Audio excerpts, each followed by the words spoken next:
রাজধানীর সড়কের পরিস্থিতি জানাতে কারওয়ান বাজারের সার্ক ফোয়ারা চত্বর থেকে যোগ দিচ্ছেন সহকর্মী মাহফুজা বৃষ্টি। সরাসরি চলে যাচ্ছি সেখানে।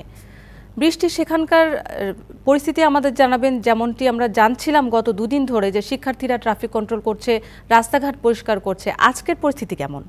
শান্তা, আপনি জানেন যে দেশে যে চলমান পরিস্থিতি রয়েছে সেখানে যে আইনশৃঙ্খলা বাহিনীর যে দায়িত্ব পালন করছে কিন্তু ট্রাফিক পুলিশ থেকে শুরু করে এই যে শহর পরিষ্কারকরণ কিন্তু শিক্ষার্থীরাই বলছে, যেমনটা আপনি বলছিলেন আজকেও কিন্তু তার কোনো ব্যতিক্রম নেই। আপনি দেখতে পাবেন যে এই পুরো এলাকা জুড়েই কিন্তু শিক্ষার্থীরা রয়েছে। শুধুমাত্র যে শিক্ষার্থী রয়েছে তাও কিন্তু নয়, আমরা দু একজনের সাথে কথা বলেছি, সেখানে সাধারণ মানুষ এবং চাকরিজীবী যাদের আজকে চাকরিতে যাওয়ার প্রয়োজন নেই বা কোনো কারণে ছুটি নিয়ে নিজ উদ্যোগেও কিন্তু এখানে এসে যে ট্রাফিকের দায়িত্ব পালন করছে। আর যতটা সাধারণ মানুষদের সাথে আমার কথা বলার সুযোগ হয়েছে, তাদেরকে যখন প্রশ্ন করলাম, জানতে চাইলাম যে এই ছাত্ররা কেমন দায়িত্ব পালন করছে, সেক্ষেত্রে তারা কিন্তু সন্তুষ্ট প্রকাশ করেছেন যে তারা খুবই ভালোভাবে দায়িত্ব পালন করছে। বরং ছাত্রদের কারণে আগে যেমনটা জ্যাম তৈরি হতো সেই জ্যামটা এখনো লক্ষ্য করা যাচ্ছে না, যদিও রাস্তায় কিন্তু গাড়ি চলাচল কম। আমরা যদি একটু কথা বলি, দেখতে পাচ্ছেন যদিও তারা এখানে ট্রাফিকের দায়িত্বে পালন করছে।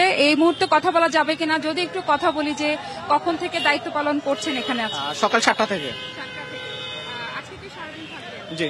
আসলে ট্রাফিক আইনকে খুব ভালোভাবে মানা হচ্ছে, আপনারা যেহেতু সবকিছু কিভাবে মেনটেন করছেন? আসলে আমরা বাঙালি মানুষ, মানে অধিকাংশ মানুষে মানতে চায় না, তো আমরা চেষ্টা করতেছি মানুষকে প্রপারলি মানানোর জন্য। এবং এই প্র্যাকটিসটা যদি কয়েকদিন হয়, আশা করি যে মানুষের ভিতর থেকে সচেতনতা আসবে। আর এই সচেতনতা আসলে আমাদের দেশটা পরিবর্তন হবে। আমরা যে পরিবর্তন চাই, যে নতুন বাংলাদেশ চাই, সেটা পসিবল হবে। যদি এখানে সাধারণ মানুষ দাঁড়িয়ে আছে, সাধারণ মানুষ একজনের সাথে কথা বলি। এই যে বাচ্চারা যে ট্রাফিক পালন করছে, কেমন লাগছে একজন সাধারণ মানুষের? ওরা কি পারছে? খুব ভালো লাগছে, খুব ভালো লাগছে। কি সহযোগী? অবশ্যই অবশ্যই সহযোগী। দেখতে পাচ্ছেন আসলে শান্তা, এখানে যারা আছেন প্রত্যেকেই কিন্তু সচেষ্টভাবে স্বতঃস্ফূর্তভাবে কিন্তু নিজ উদ্যোগে দায়িত্ব পালন করছেন, কেউ কাউকে বলতে হচ্ছে না। এবং তারা বাপাশে, রাস্তার বাপাশে কিন্তু ইমার্জেন্সি যে যানগুলো আছে অ্যাম্বুলেন্স থেকে প্রয়োজনীয়, সেগুলো কিন্তু একটা লাইন রাখার চেষ্টা করছে। সবকিছু মিলিয়ে চলছে ঢাকা শহরের এই অবস্থা। শান্তা, বৃষ্টি, আপনাকে ধন্যবাদ।